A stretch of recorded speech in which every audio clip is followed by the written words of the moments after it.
கிருஷ்ணா பரமஜெயதே ஸ்ரீகிருஷ்ண சங்கீர்த்தனம். ஜெய் சிர்ல குருதேவ். ஸ்ரீமத் பாகவதம் தசமஸ்கந்தம் 10வது ஸ்கந்தம். மதுராவில் கிருஷ்ண பலராமுடைய லீலைகள். கம்சனை சந்திக்கிற மாதிரியான கட்டம். கம்சன் அந்த யுத்த மேடையை நோக்கி வர்ற போது அங்க பாதையில மல்லர்களை சந்திக்கிறான். அப்படி நட்போட அவங்கள பார்த்து ஒரு சிரிப்பு சிரிச்சான். அவங்களுடைய வணக்கத்தை அப்படி ஒரு புன்முறுவலோட ஏத்துக்கிட்டான். இதனால மல்லர்களுக்கு ஒரு பெரிய குதூகலம். அவங்கள தனக்கு அடிமையாகவே தீனி போட்டு வளர்த்திருந்தான். உள்ளாடையோட விசாலமான பாறை மாதிரியான உடம்பு. மக்கள் அந்த உடம்பை பார்த்தே ஆச்சரியப்பட்டாங்க. மறுப்போருக்கான இசை அவங்க நடந்து போற போது அப்படி பிலகரி ராகத்தோட தொடங்குது. யுத்த மேடைக்கு போறதுக்காக நந்தராய் மற்றும் ஆயர்கள் குளிச்சு தயாராகிறாங்க. நேற்று பிள்ளைகள்லாம் ஊர் சுத்துறதுனால ரொம்ப அசதியா இருந்தாங்க. அதனால தாமதமா தான் எழுந்திருக்கிறாங்க. அரசு பணியால் அந்த இடத்துக்கு வந்துட்டு நந்த மகாராஜட்ட, நீங்கெல்லாம் வந்த பிறகுதான் மல்யுத்தம் ஆரம்பிக்குது, மன்னர் காத்திருக்கிறார், சீக்கிரம் வாங்க அப்படின்னு சொல்லிட்டு போறான். கிருஷ்ணரும் அப்பா கிட்ட, அப்பா எங்களுக்கும் வசதியா தான் இருக்கு, நீங்க முன்னாடி போங்க, நாங்கெல்லாம் குளிச்சுட்டு திலக் போட்டுட்டு ஒன்னா கிளம்பி வாரோம் அப்படின்னு சொல்றாரு. அப்போ அதே போல அவங்க முன்னாடி போக, இங்க பலராம் எல்லாம் குளிச்ச பிறகு கண்ணன் வந்து பலராமுக்கு அலங்காரம் பண்றார். பிற ஆயர்களுக்கும் அலங்காரம் நடந்தது. நந்த பாபா வந்து பலராம்கிட்ட சொல்லியிருந்தார், எல்லாரும் பத்திரமா வாங்க, கூட்டிட்டு வர்றது உன்னோட பொறுப்பு, புரியுதா, விளையாட்டா இருக்கக்கூடாது, வாத தெரியுமில்ல அப்படின்னு கேட்கிறார். இப்போ பத்திரன் அந்த இசை சப்தம் கேட்க அந்த இடம் தானே அப்படின்னு கேட்டு சொல்லியிருந்தான். கம்சனுக்கு பரிசு பொருட்கள் அடங்கிய வண்டிகளோட நந்த மகாராஜா ஆயர் மக்களோட போறார். பிள்ளைகள் மல்யுத்தம் பார்க்க ஆசைப்படுவாங்க. அதனால சுணங்காம சீக்கிரம் வந்துருவாங்க அப்படின்னு நினைச்சுக்கிட்டே போறார். ராம் ஷியாமோட ஆயர் சிறுவர்கள் சிரிச்சு பேசிக்கிட்டே வந்துகிட்டு இருக்கிறாங்க. நந்த பாபா ஆயர்களோட அரங்கத்துக்குள்ள போகவும் மாவுத்தன் அந்த யானை பாகன் கோலையா பேட் அப்படிங்கிற யானைய வாசல்ல கொண்டு வந்து நிறுத்துறான். அது 10,000 யானை பலம் உள்ளது, பெரிய உருவம். 10,000 யானைய அந்த பக்கம் வச்சாதான் அந்த அளவுக்கு இந்த பக்கம் பெருசா இருக்கும். இத ஒரு போர் யானையாக சும்மா பயங்காட்டுறதுக்காக வச்சிருந்தான். மகத நாட்டு மன்னன் ஜராசந்தன் இருந்து இந்த யானைய பரிசா வாங்கியிருந்தான். இவன் கம்சன் வாங்கியிருந்தான். முன்னாடி பௌமாசுரன்ட்ட ஐராவத வம்சத்தில் பிறந்த 4 தந்தை யானைகள் இருந்துச்சு. அது கூட எத்தனை பெருசுன்னு சொல்ல முடியாது, அவ்வளவு பெருசா இது இருக்கு. குவளையா பீடத்தை வளர்க்கறது பராமரிக்கிறதுலாம் ரொம்ப கஷ்டம். ஏன்னா அது எப்பவாது தான் அமைதியா இருக்கும்.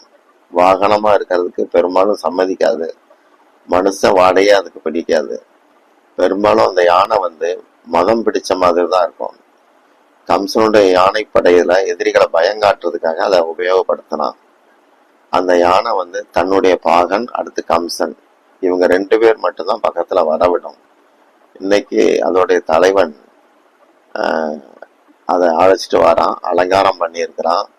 தலையில வந்து செந்தூரம் தடவி இலை மாதிரி சின்னம் வரைஞ்சிருக்காங்க. துதிக்கையிலையும் பல வண்ண கோலங்கள்லாம் போட்டிருக்குது. நல்லா குடி போதையில இருக்குது. அதனால கண்கள் வந்து சிவப்பா இருக்கு. பாகனும் அப்படிதான், நிறைய மது அருந்தியிருந்தான், அவன் கண்ணும் சிவந்து போயிருக்கு. வாசல் நடுவுல இப்படியா யானையை கொண்டு வந்து நிறுத்துறது அப்படின்னு சொல்லி கண்ணையா பார்த்துட்டு கிருஷ்ணபலராம் கோஷ்டி வந்துருச்சு. அதை பார்த்துட்டு கண்ணையா தன்னோட இடுப்புல கழுத்துல போட்டிருந்த சதர், அந்த துணியை வந்து இடுப்புல கட்டுறாரு. கட்டிட்டு அந்த சுருள் கேசம் இருக்க முடி அத காது பக்கமா அப்படி ஒதுக்கி விட்டுட்டு உள்ள வாரார். அடுத்து அந்த யானை பாகனை பார்த்து, அம்பிஸ்கா, யானைய ஓரமா நகர்த்து, ஓரமா கூட்டிட்டு போ, உள்ள போகணும் அப்படிங்கிறார். அம்பிஸ்டா அப்படிங்கிறது வைசியனுக்கும் அந்தன பொண்ணுக்கும் பிறந்தவன் அப்படின்னு அர்த்தம். இவங்கெல்லாம் அந்த பாகன் வேலையில இருந்தாங்க. அப்போ அதை வச்சு அவர் கூப்பிடுறாரு அம்பிஸ்டான்னு சொல்லி. இந்த வார்த்தையை கேட்டவனுக்கு எரிச்சல் ஆயிடுச்சு. கம்ச மன்னனே எனக்கு ஒரு மகாமாத்திர அப்படிங்கிற பட்டம் கொடுத்து அப்படிதான் கூப்பிடுவான். மகாமாத்திர, அந்த ராவுத்தன்கிறதுல அந்த அந்தஸ்து பேர் தான். ஆனா கிராமத்துல இருந்து வந்த இந்த திமிரு பிடிச்ச பையன் நம்மள இப்படி சிறுமையா கூப்பிடுறானேன்னு சொல்லி அவனுக்கு கோபம் வந்தது. கண்ணையா மறுபடியும் கடுமையான குரல்ல, உன் காது என்ன செவிடா, யானையை நகர்த்து, இல்லாட்டி யானையும் உன்னையும் சேர்த்து யமலோகத்துக்கு அனுப்பிடுவேன் அப்படின்னு சொல்லி அதட்டுறார் கிருஷ்ணர். பாகன் யானை மேலதான் உட்கார்ந்து இருக்கிறான். அவன் தந்திரமா என்ன செஞ்சான், அந்த யானையோடைய கண் மூடி இருக்கிற மாதிரி ஒரு துணி கட்டி இருந்துச்சு. அத காலை அந்த துணியை நகர்த்துறான். கால் கட்டவரில் வச்சு நகர்த்தி கண் தெரியற மாதிரி செய்யறான். செய்துட்டு அந்த யானையை கண்ணன் மேல ஏவுறான். ஆனா யானை அப்படியே சுத்தி சுத்தி பாக்குது.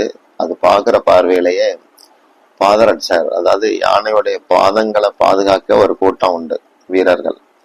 அதோடைய கால் காயப்படாம பாதுகாக்கிறது அவங்களுடைய வேலை. அவங்கெல்லாம் நம்ம மேல எதுவும் பாஞ்சிடக்கூட சொல்லி பயந்து ஒதுங்குறாங்க. அது பிளிரிக்கிட்ட அந்த யானை அப்படி முன்னோக்கி ஓடுது. அப்புறம் திரும்பி ஓடி வருது. கிருஷ்ணனும்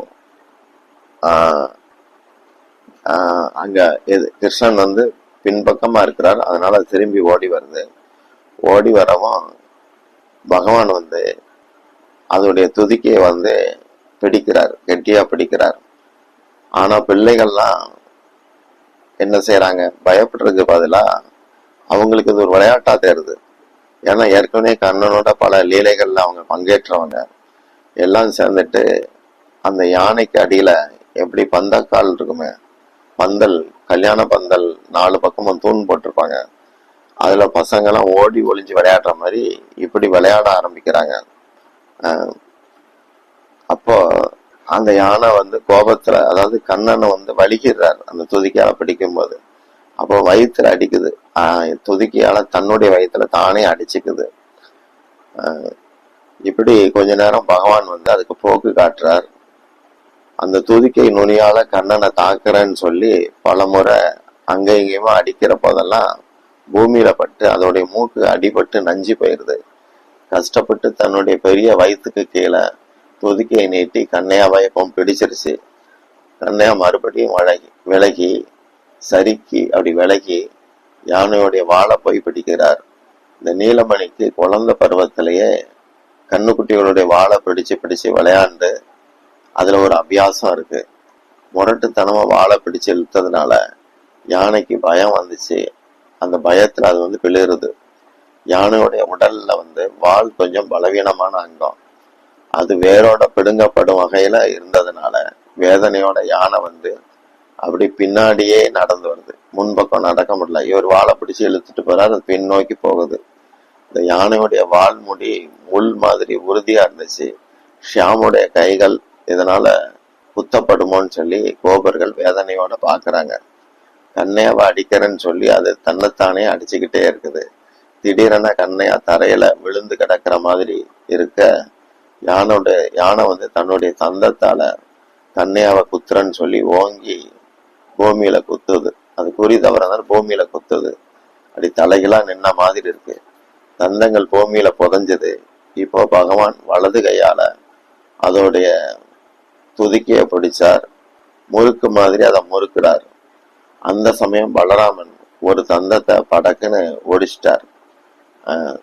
இன்னொரு தந்தத்தை கண்ணையா பிடுங்கிட்டு தன்னுடைய கையை அதோட வாய்க்குள்ள விட்டு கஜரத்னம் சொல்லி சில மணிகள் உள்ள இருந்தது. அதை எடுத்து கோபர்கள்ட்ட இது ராதிக்காக அப்படின்னு சொல்லி கொடுக்கிறார். கொடுத்துட்டு அந்த சூட்டோட என்ன பண்ணார், அந்த துதிக்கையை கொண்டு அது மண்டையில ஓங்கி ஒரு போடு போட்டார். மண்டை 2ஆ பிளந்தது. வாகனம் பாதுகாப்பாளர்களும் கையில கிடைச்சதெல்லாம் எடுத்துக்கிட்டு கிருஷ்ண பலராம கொல்றதுக்கு வராங்க. தந்தத்தாலேயே அவங்க மண்டையெல்லாம் உடைச்சு யானை பக்கத்திலேயே அத்தனை பேரையும் கொன்று போட்டுருந்தார். நண்பர்கள் ஓடி வந்து கிருஷ்ணனை தழுவிக்கிறாங்க. யானையுடைய சத்தம், பிளிர்ற சத்தம் கம்சனுக்கும் கேட்டுச்சு. அரங்கசாலைக்கு வெளியேறின மக்கள் கிருஷ்ண பலராமுக்கு என்ன ஆச்சோன்னு சொல்லி பதறாங்க. மல்லர்கள் மட்டும் யானை மீதான நம்பிக்கையில பரஸ்பரம் ஒருத்தர் பார்த்து பல்ல காட்டிக்கிட்டு இருந்தாங்க. சில மல்லர்கள் உள்ளாடையோட தேக பயிற்சியில ஈடுபட்டுக்கிட்டு இருந்தாங்க. திடீர்னு வெளியே பெரிய கோலாகலம், அதாவது அரண்மனை காவலர்கள் என்ன ஆச்சுன்னு போய் பாக்குறாங்க. வெளியே வந்து அந்த யானை கொல்லப்பட்டதை வச்சு ஒரு உற்சாகமான சப்தம் கேட்குது. மக்களை வந்து காவலர்கள் அமைதிப்படுத்த முயற்சிக்கிறாங்க. கம்சன் யானை இறந்ததை புரிஞ்சுக்கிட்டான். அதை புரிஞ்ச உடனே அவன் அரியணையில இருந்து உருண்டு கீழே விழுறான். அவனுடைய முகுடமும் கீழே விழுந்துருது. சில வினாடிகள்ல கிருஷ்ண பலராம் பிரதான வாசல் வழியா உள்ள வந்து நாலா பக்கமும் பாக்குறாங்க. நீல மஞ்சள் ஆடை, இடுப்புல உத்தரியம், மார்புல வனமாலை, காதுக்கு பின்புறமா ஒதுக்கப்பட்ட சுருண்ட கேசங்கள். 2 பேரும் தோள்கள்ல யானை தந்தங்களை தடி மாறி தரிச்சுக்கிட்டு வராங்க. முதல்ல இவங்களை பார்த்தது மல்லர்கள் தான். அவங்க இருக அணைத்தால் மலைகள் கூட பொடி பொடியா போயிரும், அப்படி உடம்பு அவங்களுக்கு. ஆனா தந்தத்தோட வரக்கூடிய அந்த சிறுவர்களை பார்த்து இது வரைக்கும் தேக பயிற்சியில வராத வியர்வை இப்போ அவங்களுக்கு பயத்துல வருது. புருஷோத்தமனை பார்த்ததும் அரங்கமே அலறுது. வாசுதேவனுக்கு ஜெய், சங்கர்ஷண பிரபுக்கு ஜெய் அப்படின்னு சொல்லி எல்லாரும் எழுந்து குரல் கொடுத்தாங்க. அப்ப யாரும் எழுந்திருக்க கூடாதுன்னு சொல்லி சிப்பந்திகள் முரட்டுத்தனமா அமைதிப்படுத்துறாங்க. அவங்க கையில ஆயுதம் இருக்கு. மக்கள் எல்லாம் காமதேவன் தான் 2 வடிவத்துல இப்படி வந்திருக்கிறானோ அப்படின்னு சொல்லி ஆச்சரியமா பாக்குறாங்க. பெண்களும் அப்படிதான் நினைக்கிறாங்க. பெண்கள் போட்டிருந்த தலை முக்காடெல்லாம் கிருஷ்ண பலராம பார்த்ததும் அந்த அந்த மெய்சிலிருப்புல முக்காடு வந்து நழுவுது. பின்னல், தலை பின்னல்லாம் அவிழ்ந்தது. அவங்களுக்கு நாங்க எங்க இருக்கிறோம் அப்படிங்கிற நினைப்பே மறந்து போச்சு. கிருஷ்ண பலராம் நம்ம பார்க்க மாட்டாங்களா அப்படின்னு ஏக்கத்தோட பாக்குறாங்க. நந்த பாபாவும் ஆயர்களும் கூட்டத்துல உட்கார்ந்துகிட்டு கைஜாட பண்ணி தாவு, கண்ணையா 2 பேரையும் பக்கத்துல வரும்படி கூப்பிடுறாங்க. தாவுன்னா பலராம், தாவு, கண்ணையா 2 பேரையும் கூப்பிடுறாங்க. அவங்களால சத்தமா கூப்பிட முடியாது, எழுந்திரிச்சும் கூப்பிட முடியாது. ஏன்னா அந்த அளவுக்கு காவல் போடப்பட்டிருக்கு. யாரும் எழுந்திருக்க கூடாது அப்படின்னு சொல்லி அதட்டிக்கிட்டு இருக்காங்க. பிள்ளைகள் நலமாக இருக்கிறாங்கிறதுல அவங்களுக்கு பரம திருப்தி. கிருஷ்ண பலராம் கையில இருந்த அந்த கஜதண்டம் யமராஜனுடைய ராஜ தண்டத்தோட சக்தி வாய்ந்ததா இருக்குது. அனைவரும் கிருஷ்ண பலராமுக்கு தலை வணங்குறாங்க. சமயம் வரும்போது கிருஷ்ண பலராம் திருவடியில பரிசுகளை சமர்ப்பிக்கணும் அப்படின்னு முடிவெடுத்தாங்க. கம்சனுடைய அரங்கசாலை யமனுடைய நியாய சபையாக மாறிடுச்சு. பல துஷ்டர்கள் கிருஷ்ண பலராம்கிட்ட மானசீகமா இனிமே நாங்க நல்லவங்களா இருப்போம், எங்களை விட்டு வைங்கிற மாதிரி மனசுக்குள்ள மன்னிப்பு கேட்கிறாங்க. தம்முடைய குழந்தைகளை நேர்ல பார்த்த வசுதேவர் இவ்வளவு பெரியவங்களா வளர்ந்துட்டாங்களா அப்படின்னு சொல்லி தேவகிட்ட பெருமையா சொல்றார். 2 பேருக்கும் இதனால வாத்சல்ய அறிகுறிகள் உடம்புல உண்டாச்சுது. தன்னை தேடிதான் வராங்க அப்படின்னு புரிஞ்சுக்கிட்ட கம்சன் பயத்தோட கத்தியையும் கேடயத்தையும் கையில எடுத்துக்கிட்டு ஓங்கி கத்துறான். அரங்கத்துக்குள்ள தள்ளி விடுங்க, அங்க அங்க இருக்கிற அந்த மல்லர்களோட மோதம் வைக்கணும். இப்படி அவன் வந்து கத்துறான். அந்த அரங்கத்துக்குள்ள இவங்களை தள்ளி விடுங்க அப்படின்னு சொல்லி. அப்போ அங்க இருக்கிற பிராமண பண்டிதர்கள் கிருஷ்ண பலராமுடைய எல்லையற்ற அழகு, எல்லையற்ற வீரம், எல்லையற்ற தேஜஸ், சாஸ்திர வர்ணனைக்கு அப்பாற்பட்ட இவங்களை பார்த்து இது விராட புருஷனும் அப்படின்னு வியந்து போய் மந்திரம் ஓதுறாங்க. அவங்களுடைய உதடுகள்லாம் வேப்பால தெளிவற்ற மாதிரி துதிகளை பாடுது. அவங்க உதடுகள்லாம் கம்சன் முதல் அனைவருடைய பார்வையும் இமைக்காம 2 சகோதரர்கள்ட்டையும் ஆழ்ந்து போகுது. யாரும் அசையக்கூட இல்லை. ஊர் மக்கள், பெரியவன் தான் சங்கர்ஷன், ரோகிணியுடைய பையன், நம்ம ஊர் தான், சின்னவன் கிருஷ்ணன், முகில்வண்ணன், முகில்வண்ண அழகன். நம்ம வசுதேவன் தேவகியோடைய பிள்ளைங்க தான் இவங்க. ஆனா கோகுலத்துல வளர்ந்தாங்களாம். வசுதேவர் ஏன் இந்த தப்பை பண்ணார்? அவர் கிருஷ்ணனை கோகுலத்திலேயே கொண்டு விடாம இங்கேயே வச்சிருந்தா எப்பவோ கம்சனை கொண்டு இருப்பாங்க அந்த 2 பேரும். இப்படி பேசிக்கிறாங்க. அப்போ அவங்களா ஒவ்வொருத்தருக்கு ஒருத்தர் பேசுறாங்க. பூதனா, உத்கசன், திருநாவர்தன், வத்சாசுரன், பகாசுரன், அகாசுரன், வியாமாசுரன், பிரலம்பாசுரன், தேனுகன், அரிஷ்டன், கேசி, இப்படி பல அரக்கர்களை கம்சனுடைய ஆட்கள் அத்தனை பேரையும் பரலோகத்துக்கே அனுப்பிட்டாங்களாம். இப்படியாக கிருஷ்ண கதை பேசிக்கிட்டு இருக்கிறாங்க அந்த கூட்டத்தில் இருக்கிற மக்கள். ஹரே கிருஷ்ணா.